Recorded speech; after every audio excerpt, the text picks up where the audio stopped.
Empiezo a respirar para el fly tomar, empezará la felicidad.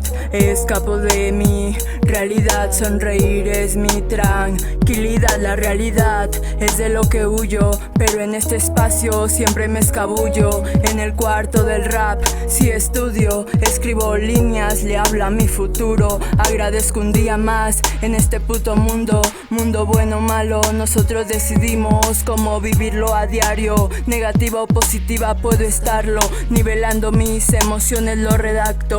Aparto los malos ratos que se viven, me desgasto. Si creo lo que ni existe, lo que mi mente construye me aflige. Por eso inhalo, exhalo, ignoro lo que me pone triste. Estallo cuando una rima libre sale de mi conciencia, luego se escribe. Quisiera siempre recitar al aire, decirte lo que siento por el RAP. Encontré la solución a cómo expresarme lo que muy dentro de mi alma me suele acompañar. Dudas, preguntas, respuestas me resuelvo de la vida.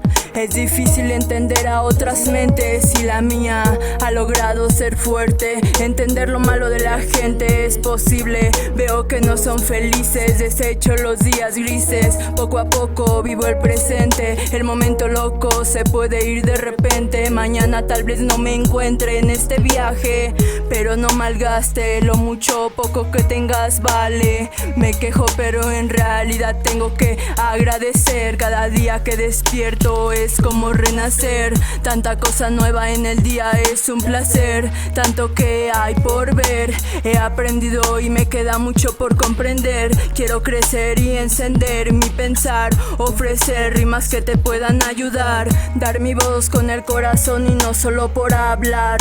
Quiero mi estabilidad, no pensar en puta maldad, tan fácil que es alejarse de ella. Ya no quiero estar mal, solo quiero hacer rap. Cada letra, cada verso tiene un valor, un sentimiento que suelto y me siento mejor. Mis sueños son los que nunca morirán. Moriré en el intento quizá, pero moriré haciendo lo que quise lograr. Mis temores desaparecen cuando me deja de importar lo que piensan los demás. Blesa haciendo rimas sabias. Sabías que la libreta es mi mejor amiga. No pararé hasta estar en la cima. No buscaré la fama porque eso se acaba, pero sí busco una lírica explícita y entonada. Sueño con derramar con tinta mi vida escrita. Sí, mi vida escrita. Fans en el control.